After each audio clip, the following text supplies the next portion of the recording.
আপনারাও কি খেতে চান এরকম বাসন্তী বেগুন রেসিপি? তাহলে দেখে নিন আমার এই বানানো দুর্দান্ত স্বাদের রেসিপিটা।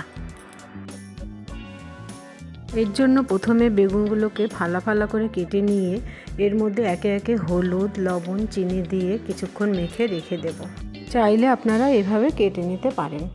অপরদিকে একটি পাত্রে টক দই, জিরে গুঁড়ো, হলুদ গুঁড়ো, ধনে গুঁড়ো, লঙ্কা গুঁড়ো, সামান্য চিনি, লবণ দিয়ে একটা সুন্দর পেস্ট বানিয়ে রেখে দেব। এবার বেগুনগুলোকে গরম তেলে ভেজে রেখে দেব। এরপরে ওই গরম তেলের মধ্যে কালো জিরে, চেরা কাঁচা লঙ্কা সোমবার দিয়ে পেস্টটি দিয়ে দেব। দিয়ে কিছুক্ষণ নাড়িয়ে চাড়িয়ে নিয়ে ওর মধ্যে সামান্য পোস্ত ও সর্ষে বাটা দিয়ে দেব। আবারও কিছুক্ষণ কষিয়ে জল দিয়ে তার মধ্যে একে একে বেগুনগুলোকে দিয়ে কিছুক্ষণের জন্য ঢেকে রেখে দিই। জল শুকিয়ে এরকম গ্রেভি হয়ে এলে নামিয়ে ধনেপাতা দিয়ে দিন। এইভাবেই তৈরি বাসন্তী বেগুন রেসিপি। চাইলে আপনারা এই রেসিপিটি ভাত বা রুটির সাথে পরিবেশন করতে পারেন। আর হ্যাঁ, এই রেসিপিটি যদি আপনাদের ভালো লেগে থাকে আমার এই চ্যানেলটিকে অবশ্যই একবার সাবস্ক্রাইব করে নেবেন।